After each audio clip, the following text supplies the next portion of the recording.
Hey guys, welcome back to Music Talk with John. Today I'm continuing through my record collection. I'll be stopping on Dire Straits, doing an episode just on them, since there's so much to cover on them. They only had 6 albums as a band. I have 5 out of 6 of those albums, so I'm going to go through them. So I figured let's just take a little time to talk about Dire Straits, because listening to these albums again, I really realized I should have been listening to these guys for a long time, since I like Clapton and that kind of style of music. These guys are just perfect, and Mark Knopfler's lyrics, everything is just amazing. So let's do this.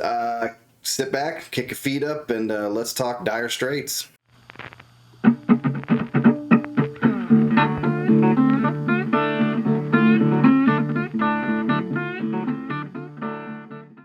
Okay, so we're talking Dire Straits today. Their first album came out in 1978. It was a 4-piece band when they first started. It was Mark Knopfler, who's probably the most famous out of the band. He's had a solo career since probably like 95.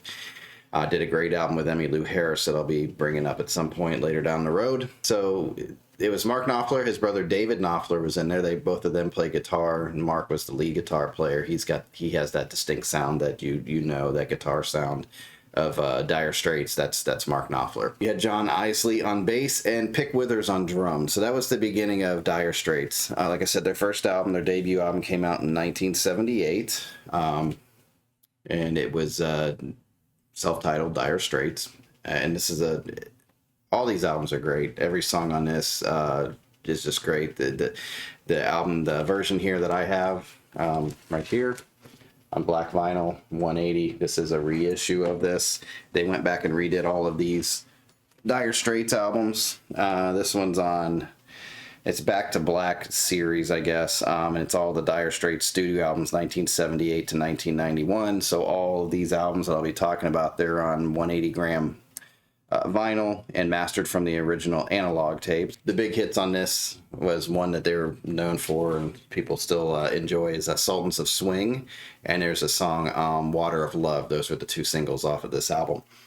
Those are probably the highlights also of the album for me. Water of Love, I just love the style, the hooks in there, they're just great. Sultans of Swing, it actually took me a while to get into that song. It wasn't one of my favorites, because I grew up recognizing Dire Straits right at the time of Brothers in Arms, so with all those 80s hits and that 80s sound. So when I went back now and listening to them, I could appreciate Sultans of Swing. It's like what it's like being in bands and having a real job, kind of being in a band and all those things, and a kind of a little bit of jazz influence in there. I get the song now, so I'm starting to enjoy it, so I'm glad of that. The other highlights on there are Setting Me Up. Now that was a song, if you ever heard Just One Night, the Clapton live album, he actually covers that. Fellow English musician Albert Lee sang the song, but I didn't realize that was a Dire Straits song till I'm listening to this and going, hey, that sounds familiar. And once I did my research, it was the Clapton song version of it that I knew. So anyway, Dire Straits started off, definitely a great album. Not a bad track on this. It's a good album to put on. Sometimes Dire Straits, some of their things can sound the same, but Mark Knopfler's so good at lyric writing and storytelling. I call him a kind of a cross between Dylan and Tom Petty, where Tom Petty wasn't this deep thinker in his lyrics, but he was a good storyteller, in my opinion. And, obviously Bob Dylan is on the other end of that. And so I feel like Mark Knopfler fits like right in the middle of that. So check it out. Dire Straits, their first debut album, Dire Straits. The next year, so that was 1979, they put out Communique. That's how you pronounce it, Communique. This one's also on black vinyl. And actually, this one's part of Rhino. This is on Rhino, so I guess it's not part of that series that I mentioned before. Anyway, this Communique, this is their second album, came out in 79. This is a clean copy, no pops on it, so got a nice copy of it here. There's your back cover of it. The singles off of this were Lady Writer and Once Upon a Time in the West. And it's interesting because I don't know if singles, all of them got radio play, or if they just released singles and they were put in the record stores even though they weren't on the radio. I'm not sure how singles work, because some of these singles that I'll be mentioning with Dire Straits, I'm not not familiar with, and I don't remember them playing on the radio, but singles were still created. So I have to look into that, the history of singles, that even if they were released as a single, do they really get radio play? So that's a question that I have. If you know the answer to that, definitely leave me a comment and I'll check it out. So those are the two songs off here. The highlights to me is this one is where do you think you're going? And when I was listening to that song, it reminded me of Dylan. And there's a song that Dylan did. Can't remember the name of the album. It's one of his 80s albums. Dylan's song is "What Was It You Wanted?" And if you listen to those two songs, it's almost like Dylan was listening to this Dire Straits album. I don't want to say Dylan copied anything or whatever, but to me they're really, really close to each other in the style and the feel of the song. So I'm sure if Dire Straits heard it, they'd be like, "Hey, that's it's Dylan. Shoot, go ahead, do your thing, man." So anyway, that's Communique, and that was their second album. Third album here is Making Movies. This came out in 1980. This is an album that has a good sound to it. Has a couple pops, but the sound quality is good, so maybe a little cleaning will get those little pops out of there. It does disappoint a little bit when you do get a new album and it has those pops, but there could be basically a number of reasons for that. So this is I think it's a double. Yeah, it made it into a double. And this features Tunnel of Love, Romeo and Juliet, great song. Skate Away, I like that song too. In there is the reference to Making Movies, so Skate Away. There was a song that they had, Making Movies, but they didn't put it on the album. So between that song and the reference in the Skate Away song is where they came up with their Making Movies title for the album. Expresso Love, I felt that was not one of the better ones, but a good song, but weaker in terms of the other songs on the album. Hand in Hand, Solid Rock, and Les Boys. This is a 45 RPM, so I always forget when these are done at a different speed, and I have it set at the 33. I put it on, all of a sudden I'm playing really slow. So, or vice versa sometimes. So anyway, the singles off of this were Tunnel of Love, Skate Away, and Romeo and Juliet. If you haven't heard Romeo and Juliet, it's just a nice romantic song. It's a really beautiful song. So you have to check that out. And then Tunnel of Love, right? Tunnel of Love was actually featured in the film An Officer and a Gentleman. This did have I think this was the first album they did with Jimmy Iovine, the producer, and that name rang a bell for me because I just did a couple episodes ago, Record Store Day, Belladonna. Jimmy Iovine was the one that Stevie Nicks had a relationship with and produced Belladonna, and a lot of really good pop rock albums of that time. And then on this, you had David Knopfler. He left during the recording of this. They were bickering over, I don't know, music styles or recordings, I'm not sure. They were not getting along, so basically he left during that, and he was replaced by Hal. I got my notes here. Hal Linz, I believe, on guitar. And then this album also, where you start hearing some piano in here, where you didn't hear on the other two albums, and it's the sound was starting to change for them. We had Alan Clark come in and do the piano. This to me was probably their weakest album. It's just, if you listen to them all 6 in a row like I just did, you're gonna see it. To me, this one stood out as sort of a weaker album song wise. Still, you can put it on and enjoy the album, but like I said, it's not exactly it doesn't hold up to the other ones as strongly. So I would say this is their weakest album. It's their third album, so it's right there in the middle. And again, it's not a bad album, but they definitely moved forward after this. So getting that keyboard sound in there, the piano sound, it reminds me of accents, sort of like Tom Petty and his early stuff, where the piano was just kind of rolling through, and a little bit of Springsteen feel in there. So their fourth album was Love Over Gold, and this came out in 1982. This is in good shape, has a couple pops, so I'll probably have to get in there and clean it up a little bit, but nothing really too distracting, so it's a good sounding album. This is a reissue. This is on black vinyl. Always like the imagery on here. I didn't look it up to see exactly what the theme was. or what Love Over Gold means, but there is a song on here, Love Over Gold, and it's a really good song. So the singles off of this were Private Investigations and Industrial Disease, two songs I have never heard of. So that's where I'm questioning, like, how or are they just release stuff and it doesn't get radio play, but it gets out there so people can promote the album. Track 1, Telegraph Road. It's 14 minutes long. It's good story. Mark Knopfler can tell a story, and I love these albums because all of them go between like rockabilly kind of sound into country, into jazz. There's a jazz influence in there. Yeah, all of the albums are pretty mellow. Actually, that's one thing that this was the last album that the drummer was on. His name was Pick Withers, the drummer. He left after this album because he felt that the Dire Straits was getting too fast. So I don't know what that means. Their albums have a smooth flow to them, mostly not rockers. So maybe that's what he was talking about. These have different sounds to them. So this was the last one that Pick Withers did with Dire Straits. So track 1, going back to that, Telegraph Road is a 14-minute song. Again, the lyrics and all that, but it reminds me of like a softer voiced Springsteen. There's a Springsteen vibe to the song as far as I'm concerned. The way it's structured, the way Springsteen, like the Thunder Road would kind of go on, and it had a feel and some room to move in there and a good story to it. So it reminds me of not necessarily Thunder Road, but Thunder Road is a good example of like the writing style and how the song was laid out. Definitely check that song out.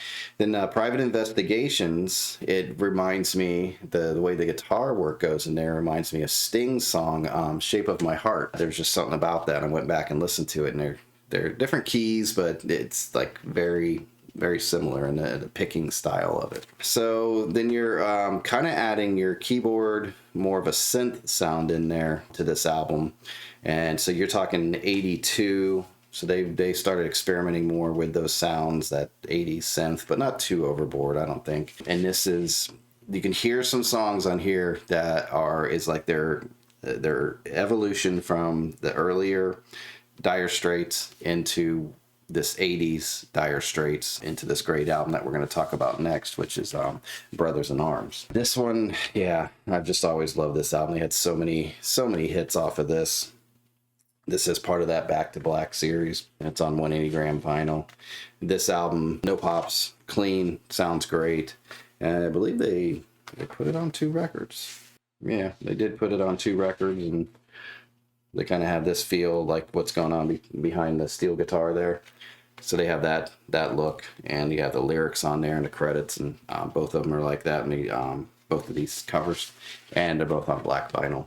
But Brothers in Arms. So you started off right off with So Far Away was the starter, and that's like a sort of a traditional Dire Straits song, the feel of it. Then Money for Nothing is when you get that huge 80s sound. Obviously you're talking about MTV, and you got Sting coming in with the big vocals, and it's a very 80s sounding song. That's definitely the change in what Love Over Gold was sort of leading up to. Then Walk of Life was another single that they had, another great song. I mean, 3 songs right there. Your Latest Trick is a great song, jazzy. And Why Worry, just this nice, mellow, does remind me of the older Dire Straits, taking their time and just telling a story. Yeah, it's just nice. Then Right Across the River, The Man's Too Strong, One World, and Brothers in Arms, which is, I believe, about Vietnam, if I'm correct. It seems like it has a war feel to it, but that's a great song, nice, long song, just kind of telling the story and building up, and it's almost like an anthem, a tribute sort of thing, the way Knopfler plays that guitar solo. It's just great. So anyway, Brothers in Arms, big hit for Dire Straits, no doubt. That's where they came onto my radar. I don't have the last album. I'll pop it up over here somewhere, maybe right here in front of me. Take up my face. There you go. So the last album is it's titled On Every Street. It came out in 91. That's the last album they did together. I guess Knopfler needed a break, kind of, to just take time off from the band, and it didn't look like he looked back, because he's had a solo career since then. He's been on soundtracks and things like that. So the singles off of this album, and I remember this first one, it was Calling Elvis. I remember that one. Heavy Fuel, On Every Street, The Bug, You and Your Friend, and Ticket to Heaven were all singles off that. Calling Elvis, I knew. I hadn't heard any of these other ones. Even listening to the album, I went ahead and streamed it and checked it out. And there was, I didn't recognize any of the other ones except for Calling Elvis. But this and Brothers in Arms, I'd have to say, in my opinion, for my taste, are the best albums, the Dire Straits albums, except it still runs close to the very first album because that one was just really good. But these had more of a sound that I liked, so they're stronger in my opinion as far as where I'd put them. But I really like this album. I need to find it because it's given Brothers in Arms, which is a big task to it's given that one competition, and that's a difficult thing to do. But listening to this, I really like there's some acoustic stuff he put on here. So yeah, I'm gonna have to find this one definitely. This to me was them returning more to their original sound.